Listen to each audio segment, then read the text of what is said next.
Very good morning, Dr. Soumya. Good morning, Dr. We have you Raghuveer. today at Chandigarh University. We would like you to tell something about yourself before we commence on with our interaction. Good morning, Dr. Raghuveer, and good morning to the people watching this podcast. I'm Dr. Soumya Narayanan. I have 20 plus years of experience in the intersection of academia and industry. And I'm primarily a skill builder, you could call, especially with respect to communication skills and problem solving skills. Yeah. That's wonderful.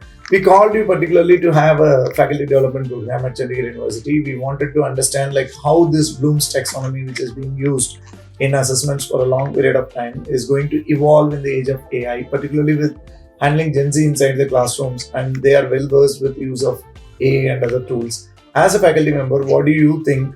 How do they use these Bloom's taxonomy verbs effectively in their assessments? Yeah, I think it's a very interesting question. The first thing I want to tell, irrespective of whatever be the technological intervention, Bloom's is there to stay.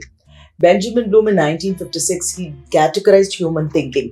So as long as human beings are going to be there, human thinking is definitely going to be there. And one thing the teachers should understand, whatever comes their way, if they know exactly how to structure the learning of the students, I think they have done a great job.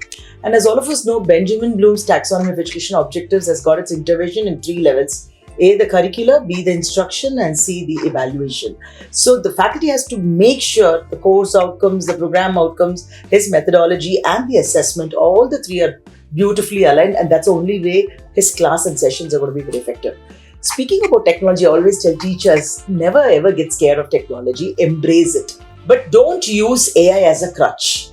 Permit the students to use artificial intelligence and ChatGPT for information. So you're speaking about in the era of artificial intelligence, what they should be doing is the remembering and the understanding the 2 bottom levels or the lower order thinking. Let them use artificial intelligence, let them use ChatGPT to garner information. Over and above that, that's where the classrooms have to be there. I also want to tell you the recent research says you should look at an inverted Bloom. ChatGPT is going to give you the product. ChatGPT, say for example, is going to write an essay or write an email. Ask the students to analyze it, evaluate it, and then construct knowledge. That's how new knowledge will be constructed. That's really wonderful.